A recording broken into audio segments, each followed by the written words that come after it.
Hello, everyone. Welcome to the Healing Words podcast. Our guest today is Karen DeBonis. Karen writes about motherhood, people pleasing, and personal growth, inspired by the experience of raising her son, Matthew. Her work has appeared in the New York Times, HuffPost, AARP, and numerous literary journals. Growth, her debut memoir, describes the lessons she's learned surviving her son's brain tumor. Welcome, Karen, and thank you for joining us. Thank you, Pamela. Nice to be here. Okay, so we've got a full plate, but let's jump right in. Yeah. Your book has several themes: motherhood, people Mhm. pleasing, and personal growth. So let's Right. talk about the motherhood first, because Mhm. in my reading, it seemed early on you had definite thoughts about what motherhood should look like. Is that correct? Yeah. Yeah, absolutely. I was the second oldest of six kids and the oldest daughter. So I did tons of babysitting and for my siblings, for neighborhood kids. My parents were wonderful role models. I mean, my mom she breastfed all six of us before it was even in vogue. I mean, you're talking like the 57, I guess my brother was born. So, it just wasn't done as much then. But she was really just, devoted to, doing the best for her kids, very, very loving. So I had good role models. I thought I was going to be great. In fact, there was a scene I tell about in my book where I was babysitting my siblings when my parents went out for the night, and I think I might have been 12 or so. I was very mature for 12, very comfortable, babysitting. And my younger sister, who was about 8 at the time, ended up throwing up in my parents' bathroom, not in the toilet, but in the sink. So, as the surrogate mother for the night, I had to take care of it. So I went in and looked at this disgusting mess in the sink, and it was clogged. I had to reach my hand in and take care of it. But, I felt like, yeah, like I can do this motherhood thing, that early. So I really thought I was going to be a natural. I thought it was going to be not easy. I wasn't naive, but I kind of wasn't prepared for Matthew. Okay, okay. Now, next comes the people pleasing. Yeah. You have a history and a past with that goes all the way back. Have you hmm always felt had some sense that you were a people pleaser? I think early on I was simply emulating my parents and emulating what I saw maybe through my family and in society and our kind of what our Catholic faith expected. So I was born in 1958, and my mom used to sing this song about um boys are made of, I don't know, rats and snails and puppy dog tails or something like that, but little girls are made of sugar and spice and everything nice, and that's kind of what I aspired to be and who I kind of felt like I was. So, and I really, I believed in the faith deeply that I was raised in. I believed that I wanted to love my fellow human. I wanted to, live up to the ideals of faith and kind of what God expected of me. So,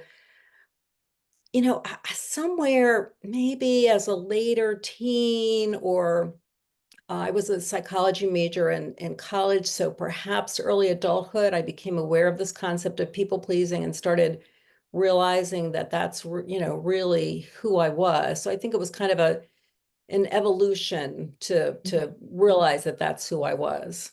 Okay.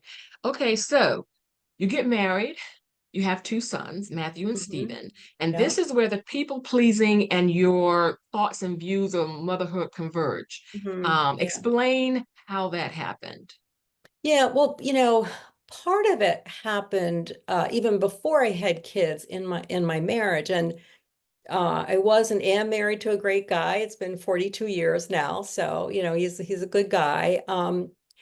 But I found myself wanting to I found myself wanting him to be happy, and it could be something really mundane, like on a Saturday, he wanted to cut the grass, but I had already asked him, could we hang some curtains on Saturday? And he forgot about it and he wanted to cut the grass. And I thought, oh, cutting the grass is more important. I kind of had this pattern of just never feeling that my needs were as good as other Mhm, people's, including my mhm. husband. So, we set up this dynamic where I was just not speaking up a lot. And I think I had a lot of kind of hidden resentment that I just wasn't even aware of or Yeah, accessing. right. And yeah, and then well, the thing that happened too with my son Matthew, so he was a healthy kid, very, very lively. And then at age 8, he developed an eye rolling tic. And about 6 months earlier than that, my husband at age 36 was diagnosed with type 1 diabetes, which is the insulin dependent diabetes. So, very serious that be, taken care of and, maintained very well. And he was very, and still is today, very disciplined, very, aware of that and wants to take care of himself. And I was afraid, I could lose my husband. So I Mhm. kind of again, made sure that gave him space to take care of his needs and didn't put a lot of demands on him in terms of my concerns about Matthew and all the things that go on when you're a working mom with two Mhm. kids, the Right. school lunches and birthday parties and clothes shopping and all that stuff. I took on, you know, I think most women take on more than of those things than their husbands, but I probably took on a little bit more than my share. Exactly, exactly. So what's going on here is you have Matthew displaying this eye rolling, this tick. Hmm. Yeah. Your husband didn't seem to think it was anything major. His Yeah. pediatrician didn't think it was anything major. Right. You Right. are a professional. You're working around professionals. One of your Yeah. coworkers pulled out a book and said, listen, this is, but deep inside, you Hmm. just couldn't settle on that. Yeah. Yeah. And it kept escalating. So this eye rolling tick then was accompanied by wrist rolling and face scrunching and this hip grinding thing. And, a lot of other weird behaviors and some regressive behaviors. So we called him our little Einstein, but then he started really struggling in school and he was always kind of on the hyper end and he started becoming almost lethargic. But I was an elementary school counselor at the time. So whatever was going on with my son, and I would talk to the pediatrician and she would say, oh, it's common, it's developmentally normal. And I would go to my school and I would see kids who had been very active because I had been there a number of years. So I saw kids, grow up through the school and they had been active and thin and now they were putting on a little weight and they had seemed to be very bright, but now they were struggling with grades. So there was just always this battle within me of, my gut was telling me this is just not right. And yet, I was just kind of bombarded with all this external, information saying, Right. oh, it's okay. Don't worry about it. Yeah. And along with that, you mentioned in the book, you wanted your pediatrician to like you. Yes. Yeah. Yeah. Again, that's part of the people pleasing. It was, you know, very important to me that people liked me. Mhm. And, I never even, when I kind of really dug into this when I was working on the book, it's not even like I came up with a really good reason for why that was so important, except Mhm. it would feel bad. If someone didn't Mhm. like me, I would feel bad.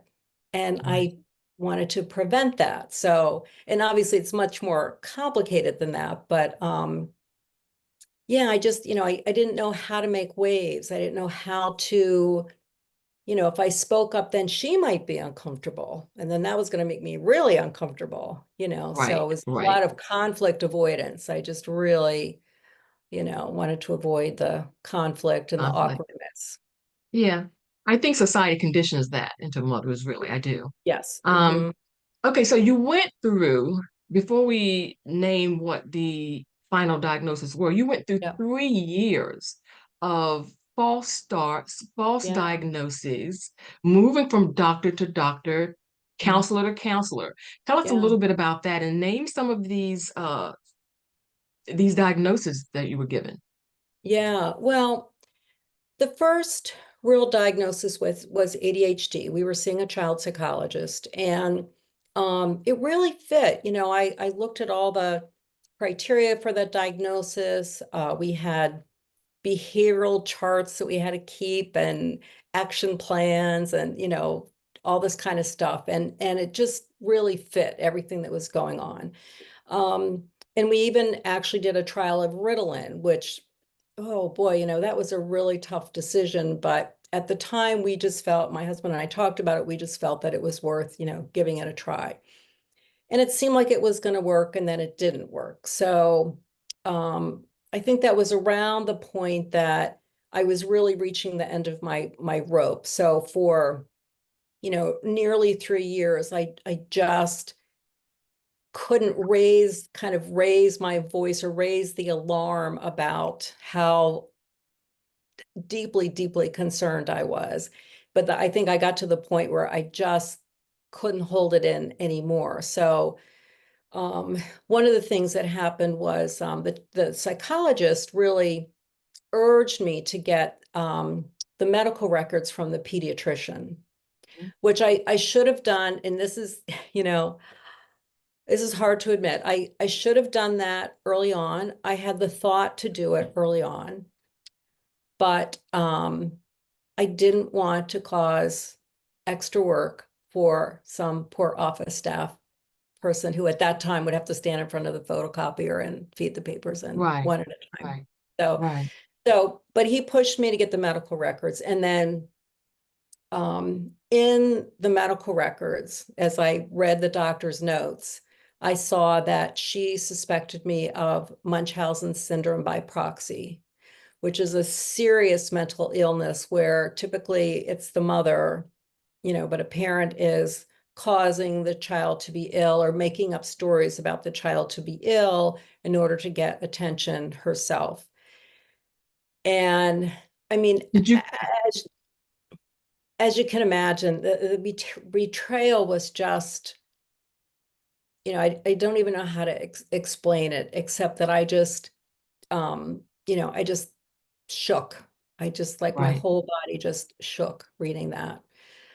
Um, so around that time, I forget the sequence of things right now, but then, finally I did get a referral to see a neurologist, and the neurologist said after, an assessment, well, I'm sure your son has muscular dystrophy, but it won't be the bad kind. He won't be in a wheelchair.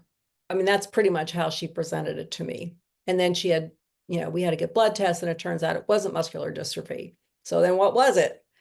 And then we went to another neurologist who diagnosed a whole kind of cluster of problems like Tourette's and Hmm. OCD and ADHD and depression. And you know, boy, that was difficult. And then we were seeing a psychiatrist for the medication, to monitor the medication. And her hypothesis was schizoid personality disorder, which is again a serious Right, mental illness diagnosis, for a kid especially.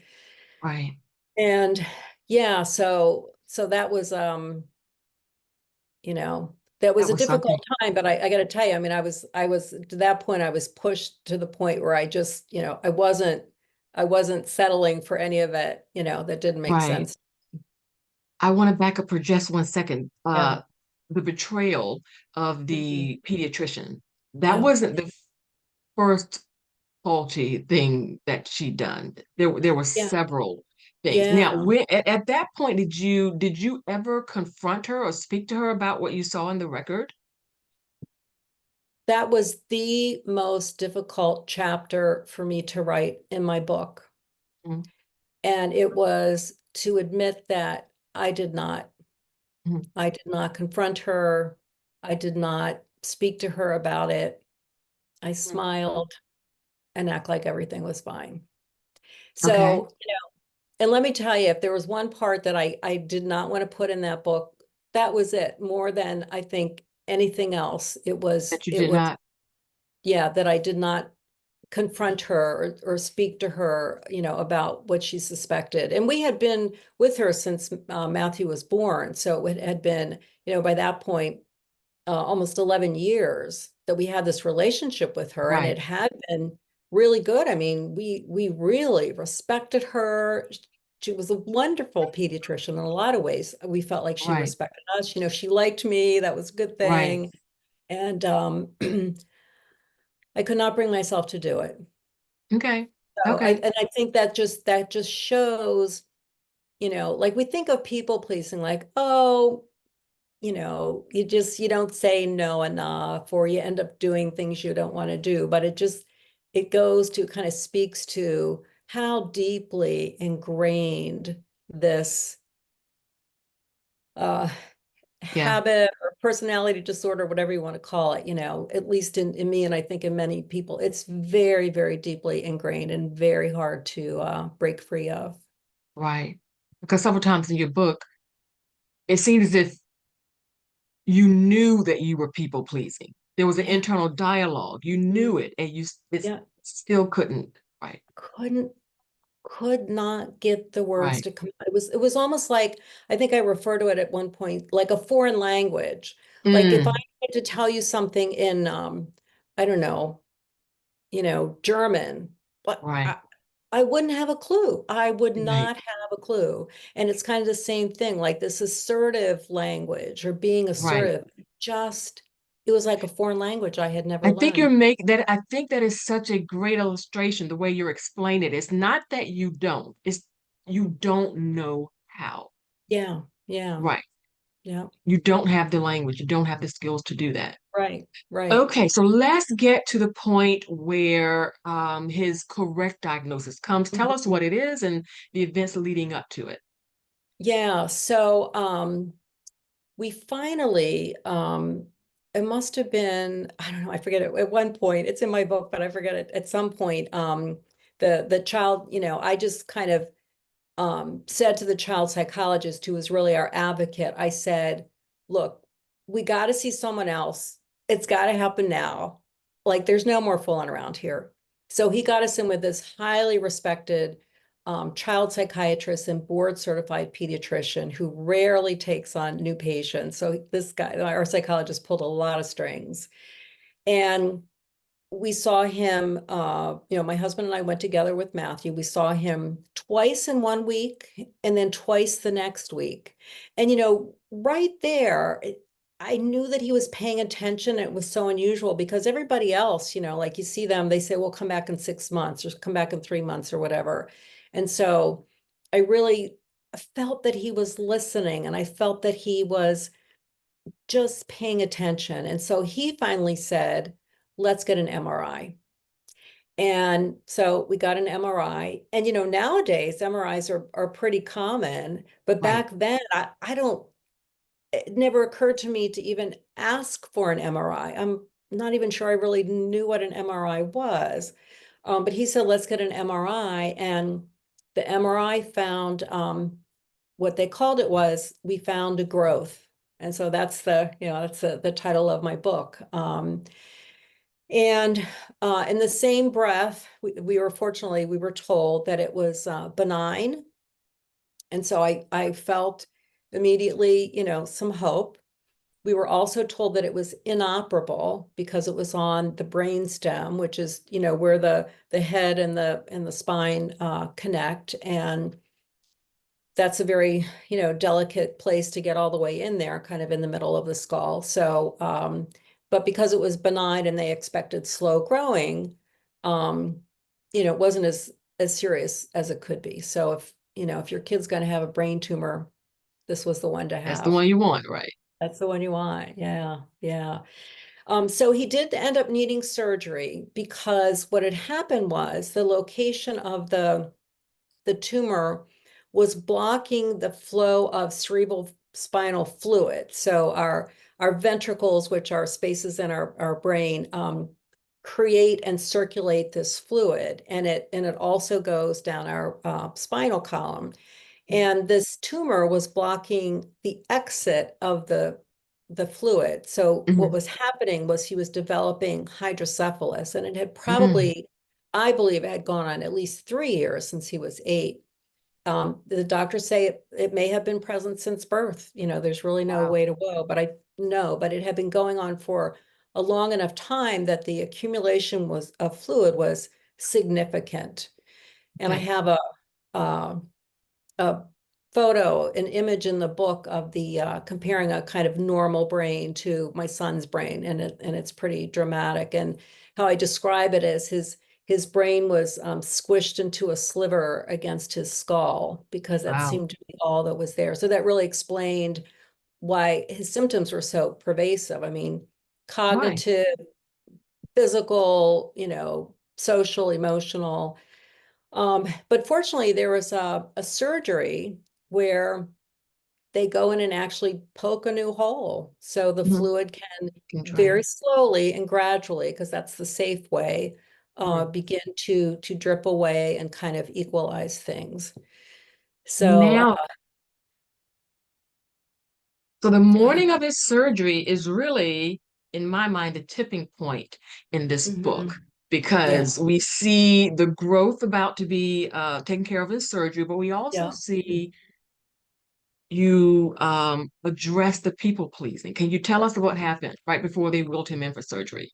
Yeah, so he had the IV in and he was starting to get sleepy, and my husband and I are, he's in the bed, Matthew's in the hospital bed, and my husband and I are leaning over him, and I wanted Matthew just to see my face. I wanted to smile, and I wanted to let him know, it was going to be okay, and that I loved him, and we were going to be there for him. And then, right in the middle of that, a nurse kind of puts a clipboard in front of me and says, "Mom, we need you to sign this." And I just put up my hand and I said, "Wait."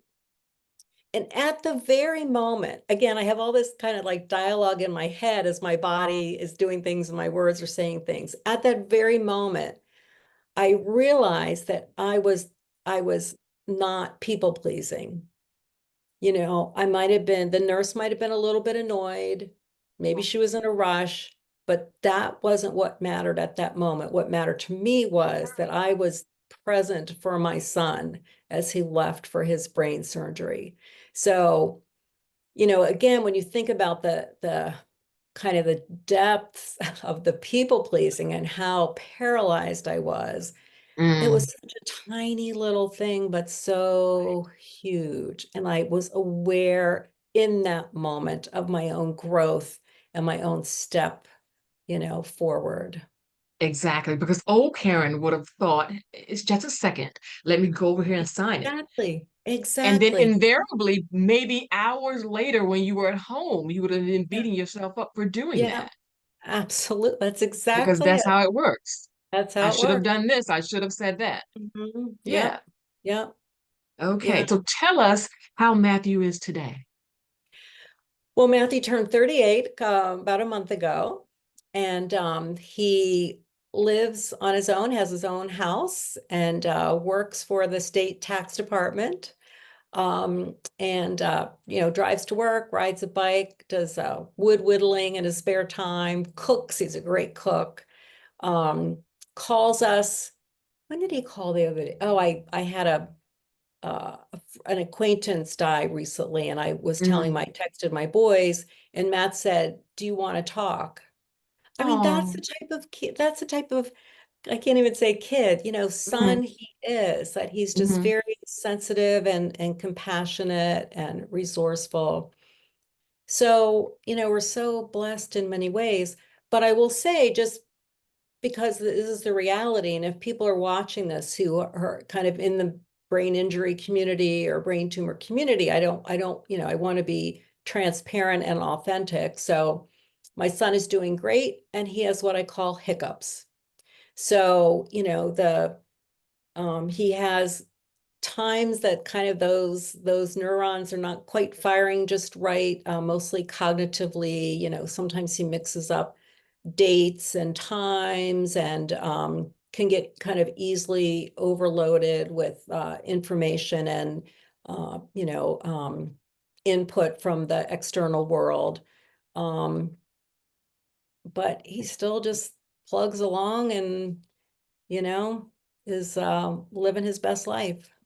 I love the story in the book where he was wanting to buy a home and there was a program and you had to have a certain amount of money. And come to find out, he had what, double, almost three times that?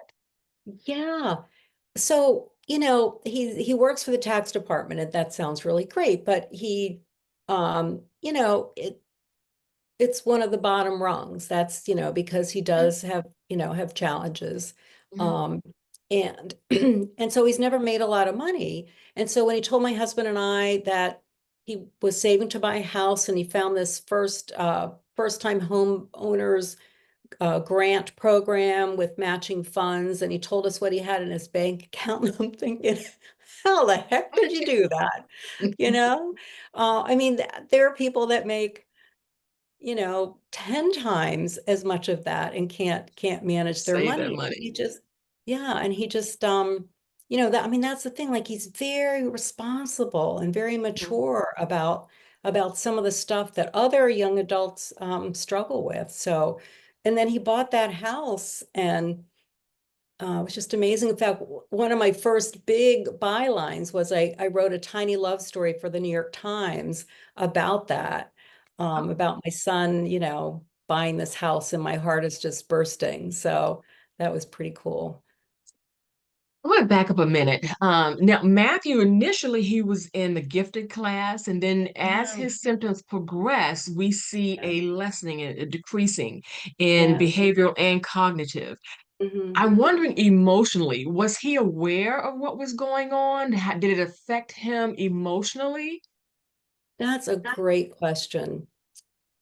One of the things that happened was I think he was becoming less and less in touch with his emotions and his like inner thoughts and that type of thing. And when I first started working on this book, one of my early readers, are called beta readers, made a comment, gee, I want to know kind of what Matt, or they said, did you ever have a conversation with Matt about this? And I racked my brain and I talked to Matt and I said, did I ever ask you like how if you knew why things weren't going well or something like that? And he says, well, I probably wouldn't have known. And the more I thought about it, I thought, I probably did not do that because I felt like, uh, you know, this was what the adults had to figure out.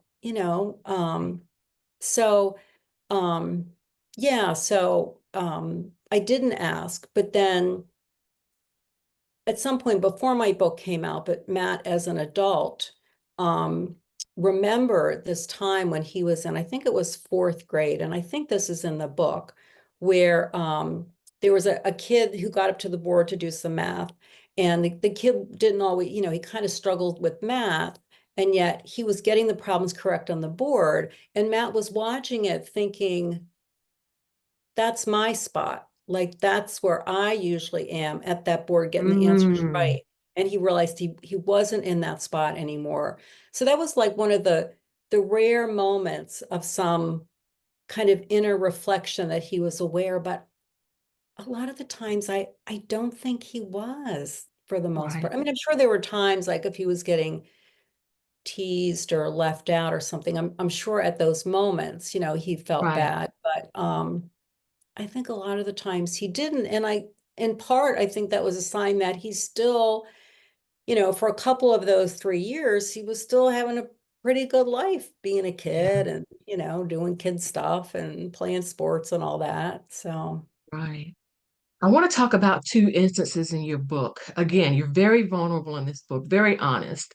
There was a time in the kitchen where you weren't having a good mom day, let's put it that hmm way, and hmm you were yelling and it seemed like you were almost out of control, but you were very much in control because you were concerned about what the neighbors would be hearing, and you were Yeah, really concerned that I don't harm my children. And I want yeah. to balance that against the time that you were in a social setting and another mother was Mhm. having difficulty with her daughter and a comment you made. Yeah, Can we talk yeah. about both of those and what were going on? Yeah, so the first time that you were mentioning it was I think that was right before we I got us into counseling where Hmm. so what was happening was, as far as we knew, as far as the doctor said, Matt's fine, and yet he just seemed unable to do homework, unable to concentrate, and we ended up pulling him from the gifted program because there's just no way he just couldn't keep up, and he would get so uncontrollably silly. And you know how it is when you're mad and your kid laughs? I mean, it just, I really, I was at that point where I really thought I could seriously hurt him. And wow, that's Yeah, not what I expected of motherhood. That's not who I thought I would be. And at that point I said, I don't care what my husband thinks or Matt thinks, Matt and I are going to counseling because this is not, I don't want this to be like this. Um, and then there was another time, might have been a little bit earlier in that than that, where it was I was over at a neighbor's house, she was having like a mom get together around the holidays, and there was a woman there who I didn't know quite as well, but she was complaining about her teenage daughter who was kind of out of control. And at one point I said to her, it sounds like your daughter has destroyed your image of motherhood, something like that. And all the other moms got quiet because I just think that's like taboo. You don't say that. And yet it's exactly how I was feeling. I felt like, and I talk about it not in the book itself, but when I discussed the book, it was like this, it's about my shattered expectations of motherhood. Just shattered. I wasn't who I would be. Motherhood wasn't what I thought it would be.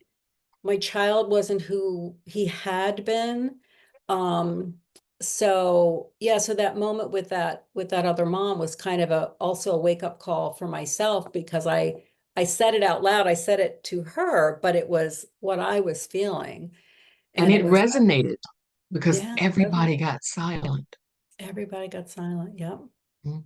And then slowly they just went back to their little discussion, but they left they left the two of us alone. Okay, so I want to talk about, I don't want to leave our viewers thinking that every medical situation, every medical personnel that you had was negative or not up to par, because you did have two that really, really Yes. helped you. Let's talk Yeah. about Dr. Gordinsky, because you wrote that she really inspired confidence in you. And then I Yeah. also want to talk about who the doctor you call Adam in the book. Yeah. So this was when this happened, Matthew was diagnosed in 1997. We didn't even have a computer yet. The internet was brand new.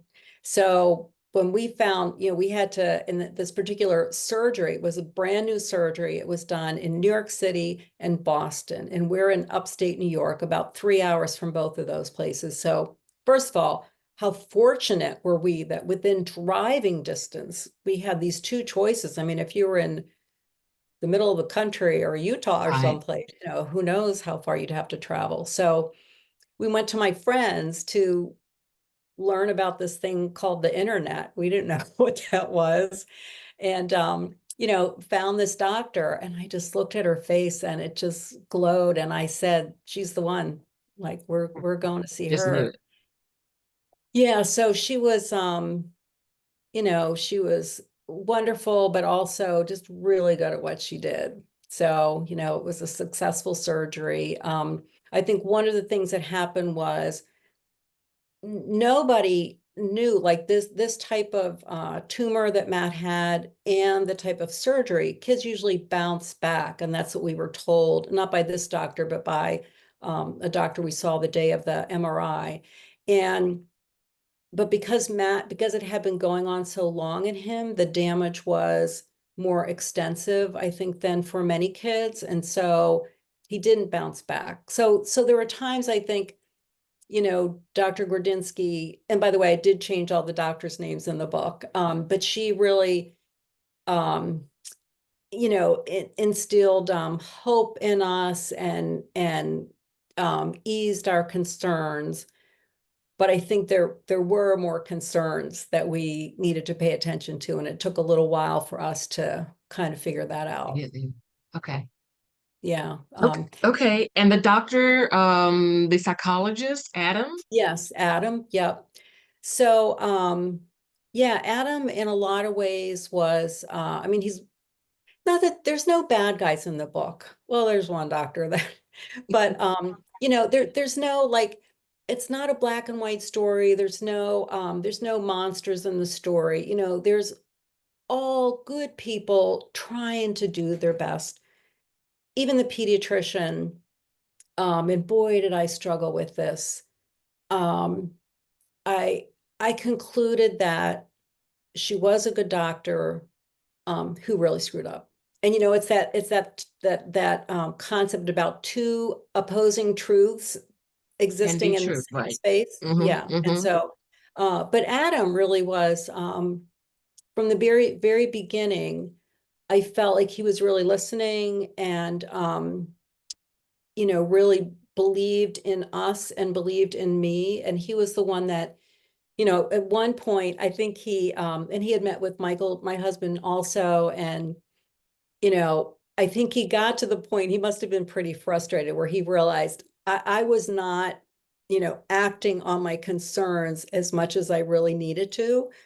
Excuse me. And so he said, basically, Karen, you're the mom, you got to fight. And he said, something is going on here. Something is wrong with Matthew, and you are going to have to figure it out. And, I needed that. I needed Right. that, like, lit a fire under me. And that's, when I really started, you know, Because you write in the getting- book that once you stood in front of him and said, I need to see someone else, you saw a light in his eye. yes, yeah. It's Yeah. it's like almost like with your kid, like you're kind of coaching them to do something and you're not seeing it and you're not seeing it, and all of a sudden they do it and you think, Mm-hmm. yes. And I Yes, I that's what I think was that, waiting on.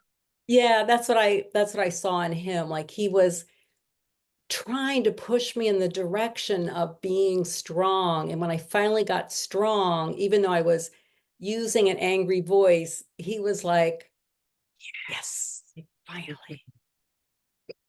I want to add a footnote here because you have run into him recently and you all are going to be doing some work in the Yes, future. Let's talk about I'm that. very excited about that. So, Um, I had tried to track him down a couple years before my book was done, and I wasn't successful. But then I think I just saw him on Facebook one day. So I sent him a friend message and he accepted it. And I messaged him and I said, hey, don't know if you remember me, but my son and I we were patients of yours, or my son was a patient of yours. And I want to thank you for all you did for us. And I wrote a book and I'd like to give you a signed copy, da da da. So he came to one of my book launches. And we're actually, I recently reached out to him again. We're actually collaborating on doing a local program that's also going to be Zoomed. And it's about how to talk with your child's doctor. And, we're going to kind of interview each other a little bit, but also provide some tips to parents. But my one question that I had just been dying to ask him for so long is, how did you know to believe me? When the other doctors were not believing me, not listening, suspecting me of all kind of things, how did you know? And we're gonna, provide an answer to that. Okay. So I know we'll talk about my website, so I'll just let people know that I'll be, when I have a Zoom link for that, it's going to be in November. I forget the date right now, early November, but I'll post that. And yeah, I'd love to see people attend that, because I just think that's a question that so many parents have. Mm-hmm. How do you get these doctors to listen? Right, right. I want to back up for one other second. Let's talk about when they explained it to you. the language they use. You titled your book Growth, which could be the Yeah. inner growth and your personal growth, but Yeah. growth is the word they use. And it took a Yeah. conversation with your husband for you to Yeah. understand what they were really not saying. Yeah. Yeah. So, they said we found a growth, and I mean, I knew it was a bad thing, but then we heard it was okay, not as bad as it could be. And you know, we did what we had to do in the hospital, and they wanted to do another um series of MRIs with Matt, and we went out to lunch with him and tried to explain what was going on. We had to go pick up our other son, Steven, and get back home. And so we're sitting on the bed just in shock. And I'm sorry, my phone's making noise. And I must have said something about, the growth. And my husband kind of like holds me by the arms, and he's like, Karen, you know what a growth is, don't you? And I'm like, no, no. And he says, it's a brain tumor. Matthew has a brain tumor. And I was like it just hit me like a ton of bricks. And I think there was that, I think the doctors were probably using growth as a euphemism for brain tumor because maybe they knew I would freak out and what mom wouldn't. Um, but and maybe to downplay the seriousness of it. But also in my head, I hadn't made the connection. And I talk about how brain tumors were something that I had feared for much of my life because we lost a family friend, a little girl, to a brain tumor early on, and a couple other things that happened. So, maybe it was self-preservation, but I did not make that connection until my Connection. husband told me. I think that's actually a good thing that they use that language. Yeah, yeah. I think because I could then take it in bits, you know, Yes. bits and Yes. pieces. Okay. One question I have. Now, when it was diagnosed, the tumor, Yeah, and it was explained that we don't know when it started, maybe it was from birth, but certainly this, grown. I'm yeah. wondering, was there any sense of mom guilt? Did your mind think, you know what, for 3 years, I knew something was up? Did you have Mhm. any of that? And if you did, how did you rectify that? How did you handle Yeah. it?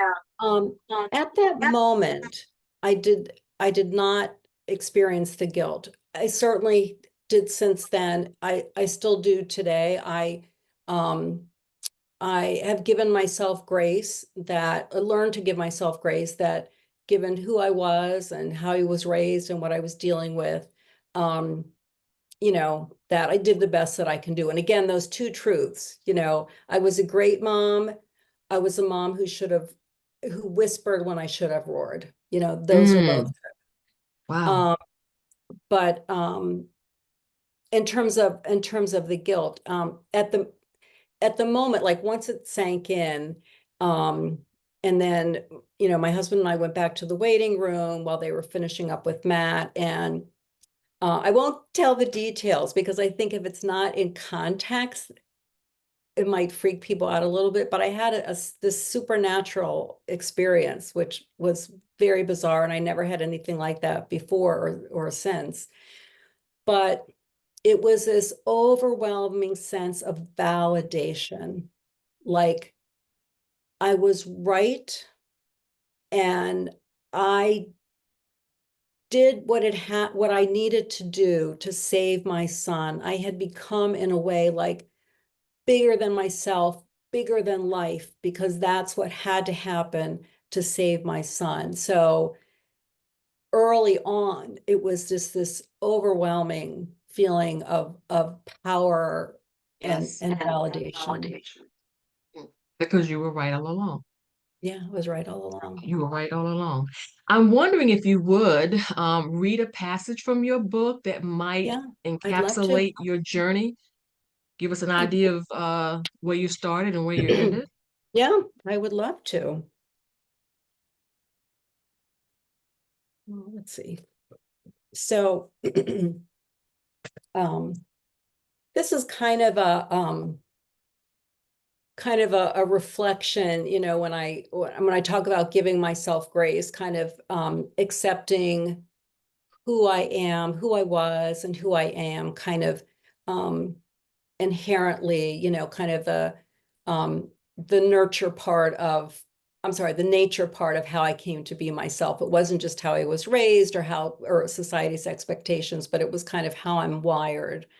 So this goes to that. And then there's another part that follows that's kind of about, again, coming to terms with who I am and finding joy in that. Some women are born strong. They speak truth to power in their youth, refuse to conform, welcome conflict. Predestined to be activists, they practically come out of the womb holding protest signs. I am awed by their confidence. When an innate warrior fights, she deserves recognition, but it's expected, it's in her nature. And isn't the test of strength defined by tasks that challenge what come naturally for us?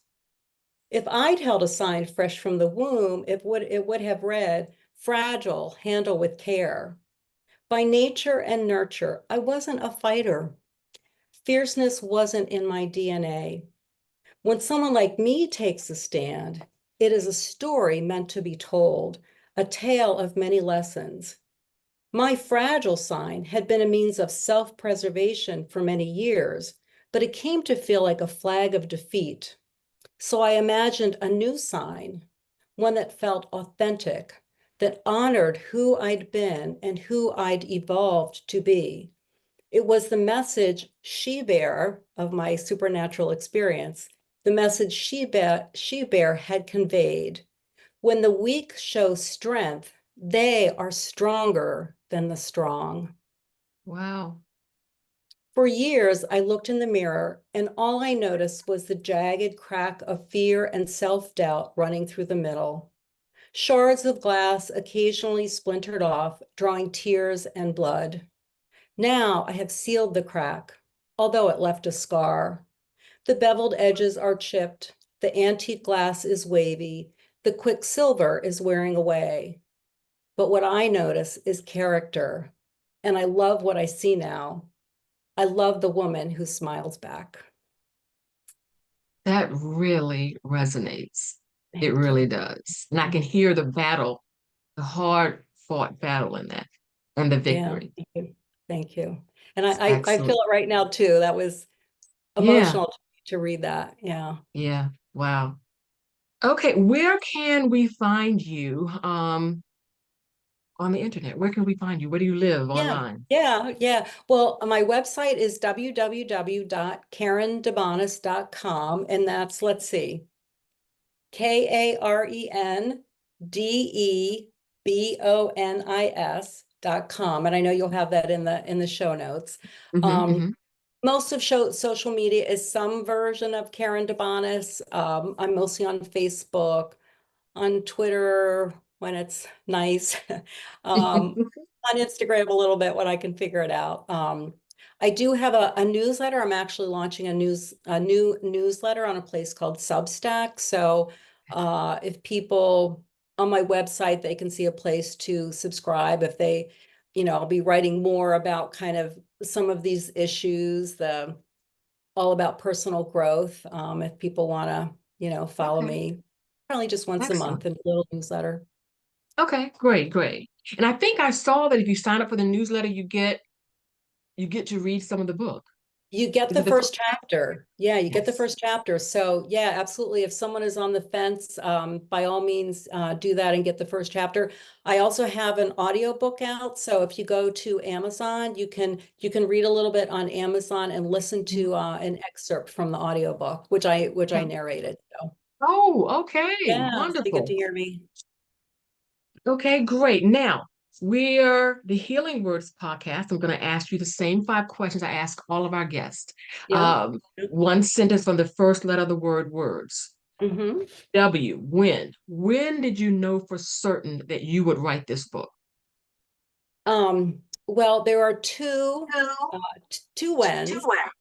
So the first one was Matthew was diagnosed in 1997, and a couple years later, uh, when I told some friends a little bit more of the backstory, it was so cliche, but people would say, "Oh, you got to write a book," and I was like, "Oh, you're crazy. I'm not a writer." And then the more I thought about it, I really thought, and it was the people pleasing, looking back on what happened, I thought other women are going to benefit from this story. I have to just write my truth. I have to write what happened, and maybe other women will, kind of save them.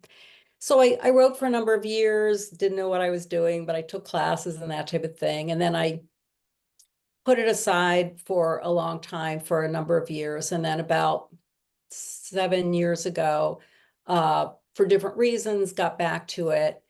And at that time, I was actually leaving a job because of some health issues of my own, and I was kind of distraught. For one reason, I was first time in my career making decent money, and I always, this was before Matt had his house, and I always felt like we would be financially supporting Matthew for much of his life. And so I felt better, having a little bit of money to be able to help him. And I just couldn't work anymore. And I was pretty distraught.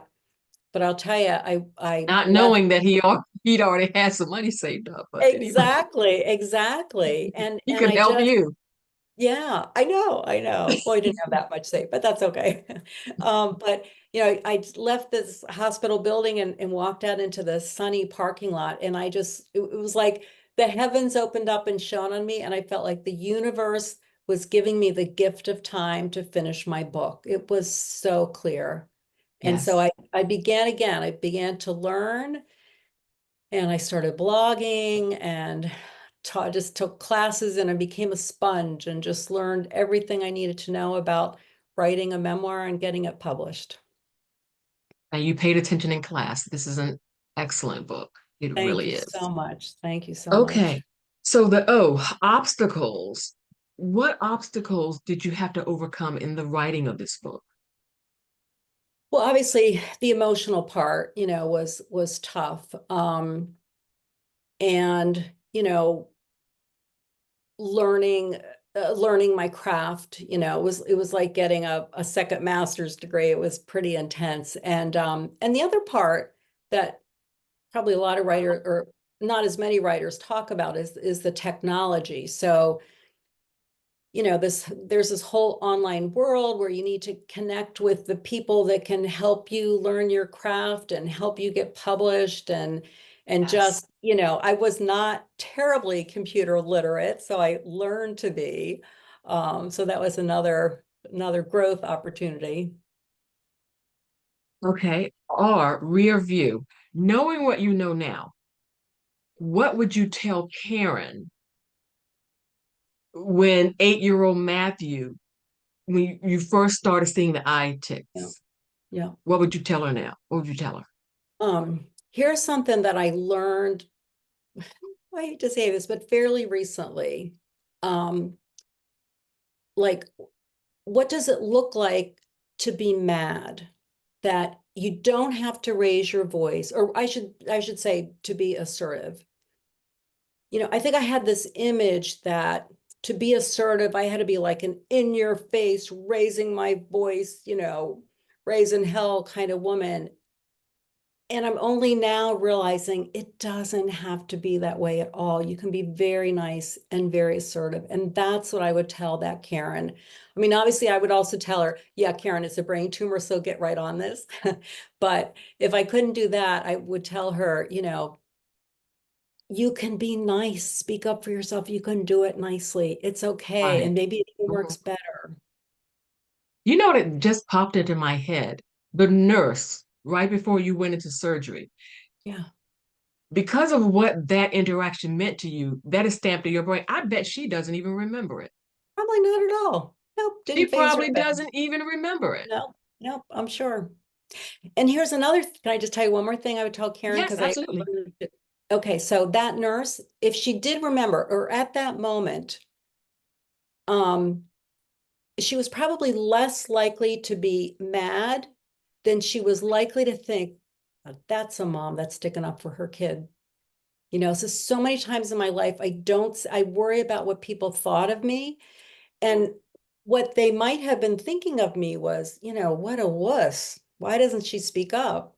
Where what I thought was, I was making them, think favorably of me. So Right. Exactly. She probably self-corrected right then. Yeah, yeah. Exactly. She knew this is what moms do when their kids are going in for surgery. There you go. Okay. D for delete. I talked about the way my heart was racing at that scene that you wrote in the kitchen.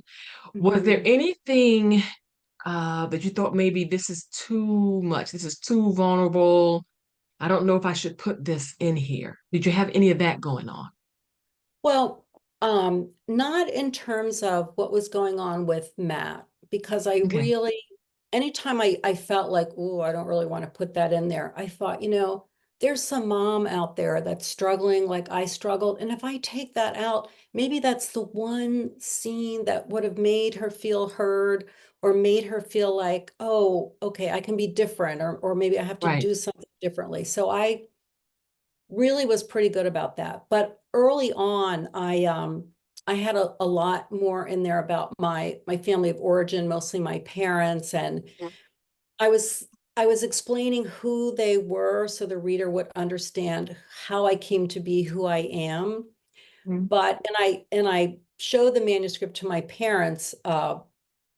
They both died before my book was published, unfortunately. But I showed it to them because when they were still healthy, but I thought, well, they were elderly, I wanted to have their blessing before they passed if that was going to happen. And I realized after I looked at it that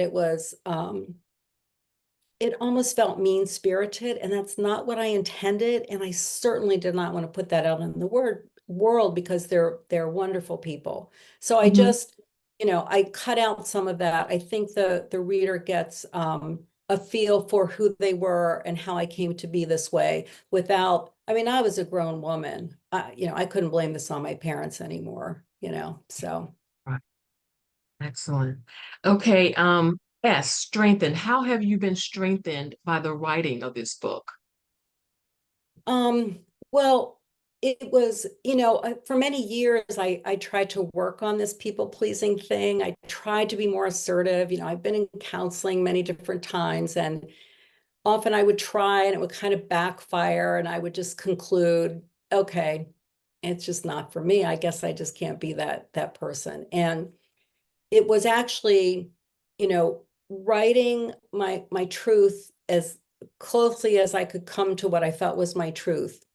And then, I set it aside because I'm moving on or working on something else. And then I would come back and read it again. And it was reading it and realizing, no, that's not exactly it. I got to work harder to figure out what it is. Or I look at it and I think, bingo. And uh, there's my truth. I can't hide anymore. So it was really not just the writing, but more like the revising of the book that really Yes. made me confront who I am. And that's where I really started to change. I want to back up to your parents for just a second. Your father, now, initially, your mother was thinking this is a new mom situation. She still saw you as her little girl. Right, right. But then later on, you had to advocate on Hmm. behalf of your father in a medical situation. So they both got to see this change. Yeah, yeah. Yeah. My mom, toward the end of her life, she was having some health issues, and I went out there in California at the time. So I went out to help my dad. And my mom had surgery, and the hospital was supposed to send a physical therapist, and they didn't show up, and they didn't show up. And my dad was like, "Oh, Karen, don't worry about it. They'll come on Monday. That's fine." And I was like, "No, Dad." So I picked up the phone and called, and I was nice but firm, and I got a physical therapist there, I think the next day. And I just felt like, see, Dad, like that's how it That's can how you be do done. it. I was so happy that he saw that. And I was Mhm. actually, you know, I was I was glad to have that scene to put in there because it just in real life it reminded me again why I was who I was, because of Mhm. the role models I had at home. They were role models for a lot of really wonderful stuff, and they were role models for not advocating for yourself. Right. again, Excellent. the two truths, The you two, know. the two truths right there. Thank you so much for joining us, Karen. This book is awesome, and I hope our viewers go Yeah. out and sign up for your website. Excuse me, sign up for your newsletter on your website. Go Yeah. to Amazon, get the book, and I'll make sure that we put the date of the November date when we find it. I will, Uh, yeah, I will give that to you by tomorrow. Excellent, and I'll put that in the show notes. Excellent, excellent. Thank you for dropping by. Thank you for doing your work. Thank you for writing the book. Thank you. Oh, And Pamela, let me just go say, ahead. thank you for doing your work because this was you had such a thorough understanding of my book Mm. and the issues and the themes. I mean, this was really a wonderful, wonderful conversation. And I'm Well, so thank you. grateful for this. It is my pleasure. The reason I started this podcast is because I've had so much inner healing from the work and the writing of other people, and I wanted to have a platform where if someone has something to say and they Yeah. took the time to put it in a book, we're going to give you time and space to say that. Yeah. Well, it's wonderful. I appreciate it. Thank you so much. And thank you everyone for joining us. I would love for people to put in our comment section if they recognize people pleasing in themselves. If there has been a time that you've had to really advocate for your children, I would love to read those comments. And go on and put those down and we'll respond. And we will see you the next time on Healing Words Podcast. Good night.